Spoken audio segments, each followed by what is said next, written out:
The talks and sessions of these past 4 days have shown a large range of perspectives, positionalities, paradigms, methods, and understandings of how we study the past.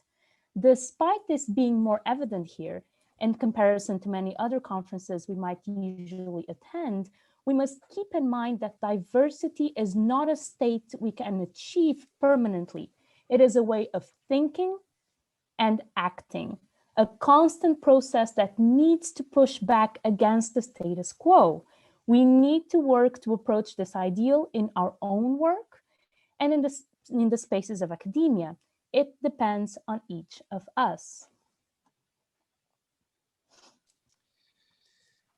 We have had the opportunity to host participants and speakers from around the world with whom we have engaged and brainstormed in the past 4 days.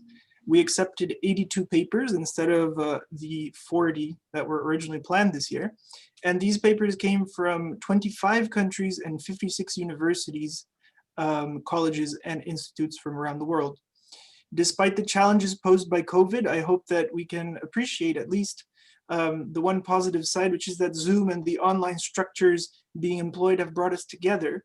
And there are more of us and from further away this year than have ever been before at CASA.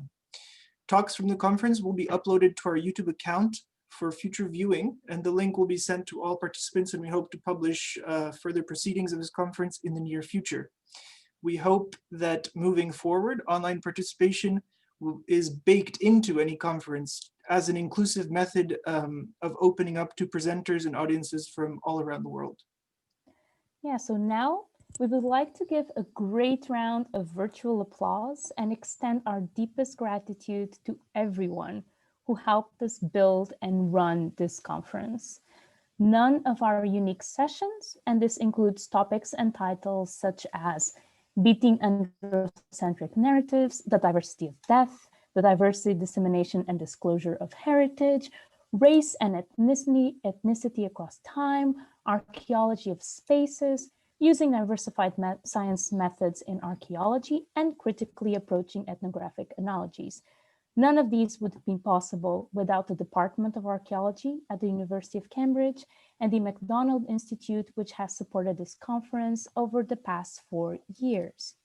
We also extend our gratitude to the generous support of the Department of Anglo-Saxon, Norse, and Celtic at Cambridge via their Chadwick Fund, and to our sponsor, Isobar Science. We also like to give a large round of digital applause, if you'll join me, to our incredible keynote panel that brought such powerful experiences and poignant discussions to the conference. So let's share that. Let me just click that there. And please join us also in thanking the chairs and session organizers who so expertly distilled the theme of the conference into relevant and gripping sessions we enjoyed over the past few days. And we hope you will continue to enjoy over at our YouTube channel in the coming year. And finally, we'd like, well, congratulations to the entire CASA committee for pulling this together, despite, of course, the adverse circumstances and allowing this conference and theme to flourish with radiant colors in an otherwise dark and complicated time. Finally, thank you to all our presenters and attendees for bringing the valuable content, experience, and work that really made this conference what it is. An extra special thank you goes out to those presenters and chairs who stuck around outside of their sessions and presentations, supporting others even when time zones were uncooperative and keeping the feeling of a physical conference alive despite the difficulties, you know, when you're forced to sit in a room because it's kind of awkward to walk out. So before we share some final thoughts, let's turn our attention to the awards. As you heard in the opening words from Kyra and Aleph, we will be awarding gift cards to first and second place for undergraduates, MPhils, and PhDs, and one award as the best poster presentation. So every presentation has been evaluated based on its delivery, content, structure, visual aids, and how people replied in Q&As by the session chairs and the CASA organizers hosting the sessions. So let's begin with the undergraduate awards. And the first and second undergrad awards goes to Eckenberg Polat and Simnar Kawood Saini.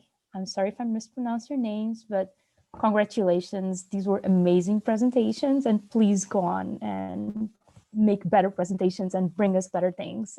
We'll look forward to that. Now for the masters presenters. Next, please, Elif. So in second place, we have Fritjof Leemhaus. I hope I am pronouncing this correctly, very likely not. And in first place, Nora Neek Aid. Yeah, congratulations to both of you. Please, virtual rounds of applause all around. Yeah, no, cool. And then for our PhD prizes, Alice, go for it. Okay, I will start with the second place now, I promise. Second place goes to Ellie Graham, and the first place goes to Luca Ottonello. So thank you so much for your presentations. These have been amazing. So again, round of applause. And finally, for the poster session, we'd like to award our, winner of the poster prize to Megan Schlanker. So congratulations, Megan. Yay. So thank you all. And now to close, some final reflections on the theme of our conference, diversity in archaeology. As was mentioned in the opening, this theme was chosen not only because we felt empowered to do it as a rather diverse organizing group, but because we had all observed throughout our education how limited the pool of perspectives in our field has been historically. We consider that CASA, as a student conference, is in the perfect position to build a platform that is more inclusive within our field, promoting young scholars, approaches, and topics which we hope will contribute to overturning the status quo in archaeology. Let's reiterate, archaeology is inherently a controversial field. Its roots lie deep within a history of violent colonization, looting, and the erasure of indigenous cultures and histories. Its narratives are steeped in androcentrism and Western biases. Those are the facts, but what have we seen in the last few days, and what can we take forward as we face a new and exciting age for our discipline? The discipline is being passed down to our hands as we speak, and that's where we can now begin to mold it and reshape it to be a more inclusive, representative discipline of a diverse past and present. So here are some of our reflections as part of the organizing team. So what does meaningful diversity look like? As we mentioned before, we can never achieve a state of diversity. We cannot label something as diverse based on a limited number of categories. For instance, increasing the number of LGBTQ plus participants does not automatically label something as diverse, like you might label a product as being organic. It's wrong that diversity seems often to follow the golden ratio, and here you can refer to our slide.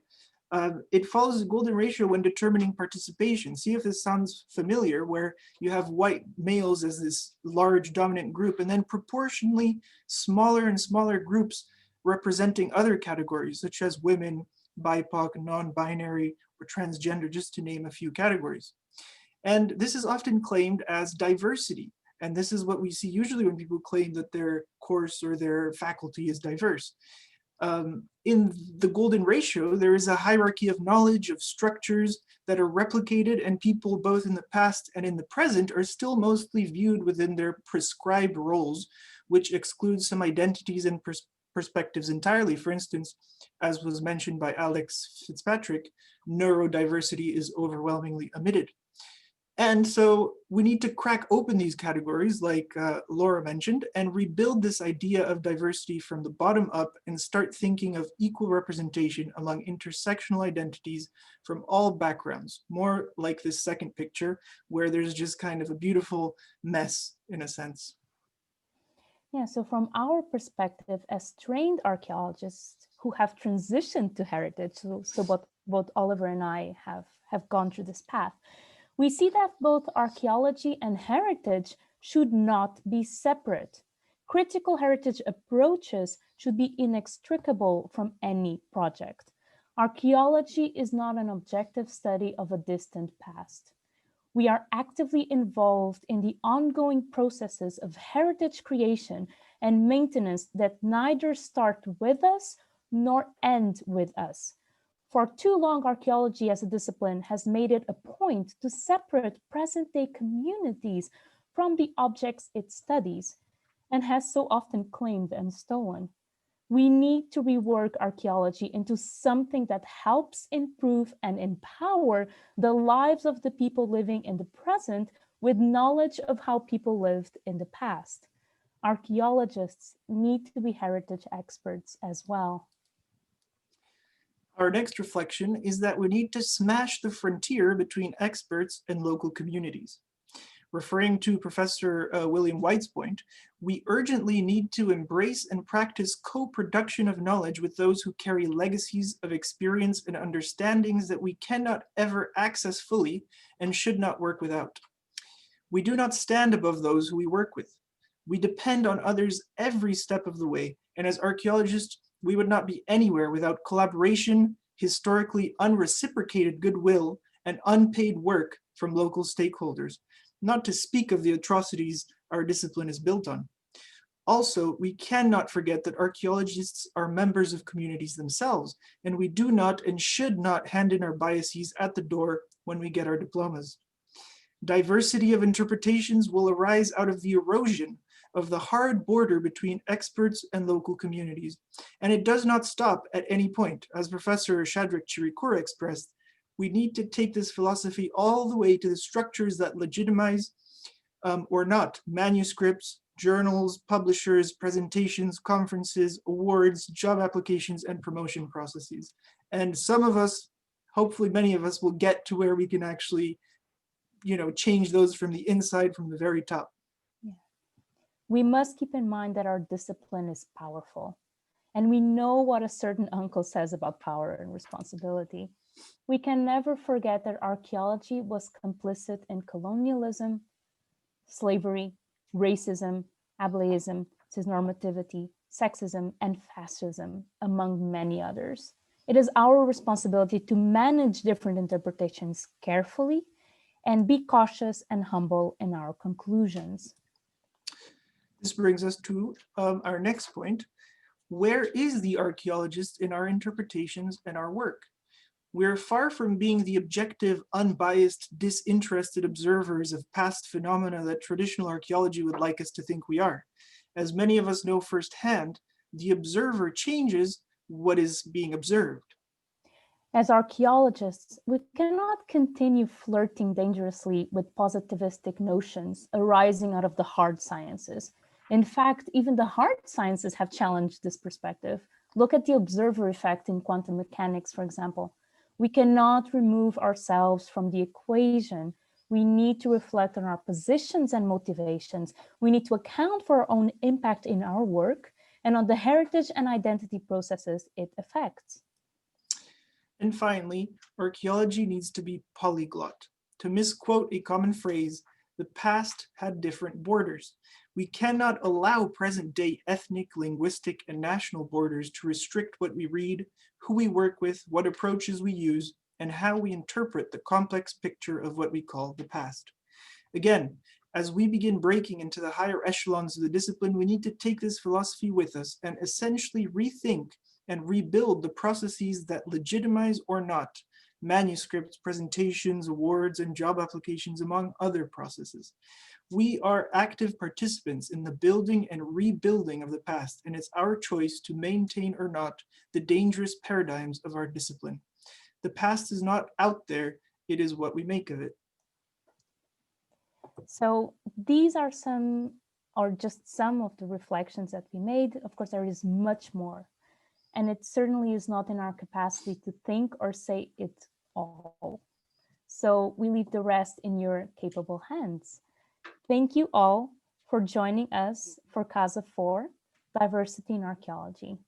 Speaking for the entire organizing committee, it has been an immense pleasure and a great and humbling learning experience for us. We hope to see you next year for CASA 5. And now we officially close this conference. Thank you all, and please stay safe. A round of applause. Yay.